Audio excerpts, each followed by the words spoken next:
Hello, hello. Alors aujourd'hui, on va parler de GenAI adapté à l'informatique industrielle française, qui a quelques particularités.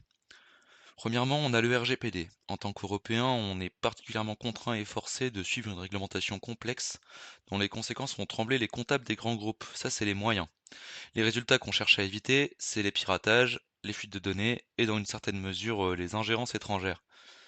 Alors, ceci pris en compte en contrainte non fonctionnelle principale. La question suivante, c'est qu'est-ce qu'on veut faire de l'IA?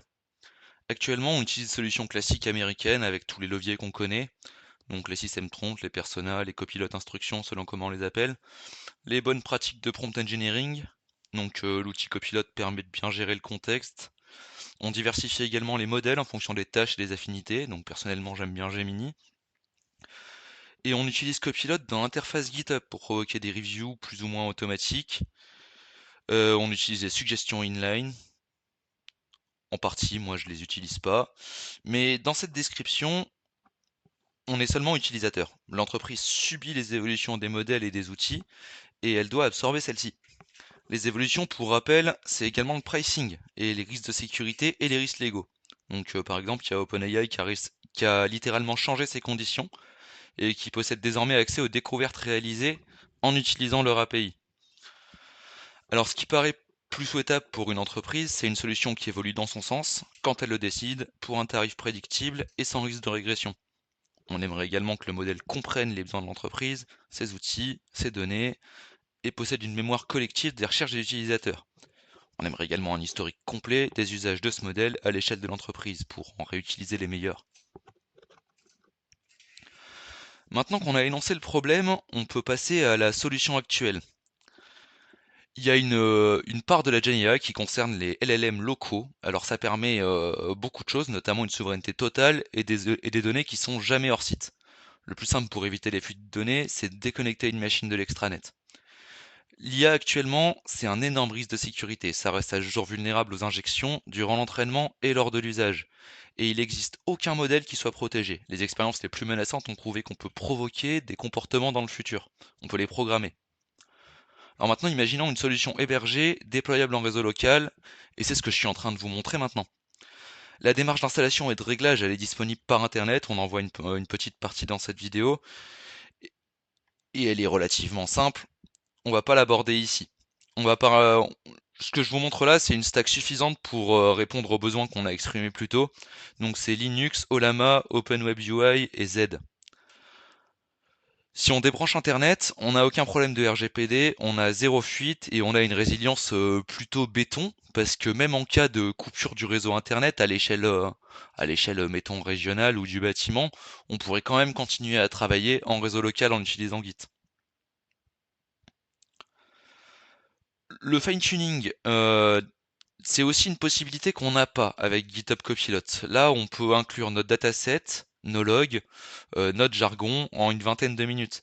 Et ça sera pas montré ici parce que j'ai pas de données clients sur ma machine personnelle, mais on peut fournir au modèle une base documentaire. Donc, par exemple, on peut lui expliquer ce que c'est qu'un PNR. Et elle connaîtrait du coup tous les projets, tous les outils, les stacks techniques et tous les processus métiers. Mais ça fait beaucoup. Et donc on arrive à des problématiques de RAM, et c'est pour ça que la démo que je vous fais actuellement est sur un Linux. Et dans tous les cas, j'aimerais pas être celui qui configure le SSH sur un Windows ou un Mac. Alors en termes de performance, moi mon record actuel c'est 140 tokens secondes sur GPT OSS, et je fais fréquemment du 120 tokens secondes sur Qwen 3. Copilot fait 30-40, donc on se rend compte on peut dépasser complètement les performances des API commerciales. Ça a l'air bête tant qu'on l'a pas vu en vrai. Dans mon exemple, on a parfois 3 fois en vitesse par rapport à Copilot. Au début, j'ai eu des modèles mal réglés ou trop gros. La différence entre le 10 tokens seconde et le 100 tokens seconde, c'est celle entre l'ennui et l'intérêt. Donc, dans l'exemple que je vous donne, c'est Olama plus une 4080. Les 30 milliards tournent fluide et il n'y a pas besoin d'abonnement. En termes de qualité des sorties, on a la possibilité de régler finement les paramètres, donc la température, les pédalités de répétition, les choses comme ça, et c'est un confort exceptionnel. Si une réponse est presque parfaite, on peut la régénérer en l'orientant un peu plus vers ce qu'on veut. En termes de mémoire, j'ai que 16 gigas de VRAM accessible. C'est moyen supérieur pour un particulier, mais c'est très très minimaliste pour une entreprise. Les prix de solutions de l'ordre du téraoctet de mémoire unifiée sont, à mon avis, très inférieurs à ceux de loyer annuel de mon agence, et on parle d'un paiement unique, auquel il faudra juste additionner l'électricité. Ce qu'il faut comprendre, c'est que l'important, c'est la somme de RAM plus de VRAM. Si VRAM plus RAM est supérieur au nombre de paramètres du modèle, ça tourne. Si tout est en VRAM, ça tourne vite. Plus on a de proportions en RAM, plus c'est lent. À partir de 40 tokens secondes, la solution est utilisable à mon sens. En dessous, c'est précaire. Au-dessus de 80, c'est exceptionnel. En termes de gestion mémoire, ce qu'il faut comprendre, c'est que la duplication des sessions ne double pas la RAM. Le modèle est partagé, c'est juste le contexte qui est doublé. Donc du coup, on peut, à partir du moment où un modèle tourne sur une machine, brancher plusieurs utilisateurs sur cette même machine. Et après, on pourrait penser d'autres choses qui sont actuellement pas possibles avec ce qu'on utilise actuellement. C'est que par exemple, vu que dans la majorité des UI, les sessions sont sauvegardées format JSON, on pourrait même faire un export automatique dans une base NoSQL de toutes les sessions utilisateurs à l'échelle d'un projet ou d'une entreprise, de les dédoublonner algorithmiquement ou en utilisant une autre IA. Enfin, on pourrait trouver des moyens de les dédoublonner et ça ferait une base de connaissances auto-alimentée qui évolue avec l'utilisation de l'outil. Et donc dans la base de savoir, on aurait du coup les réponses déjà vues et un wiki qui se nourrirait tout seul.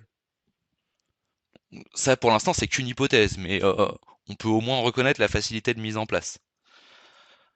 En termes de scalabilité, euh, quelque chose qu'on peut imaginer qui serait relativement simple à mettre en place, ça serait une machine au milieu d'un open space et 3 ou 4 machines reliées en SSH de manière statique sur cette machine centrale, et tout ça déconnecté de l'extranet. Et on se servirait du coup des postes quand on en a besoin pour s'envoyer les réponses sur les postes personnels. Ça serait un prototype de comment déployer la GenAI locale à l'échelle d'une entreprise française sans risque pour le RGPD. C'est tout pour cette petite démonstration et surtout cette réflexion qui, j'espère, vous sera utile.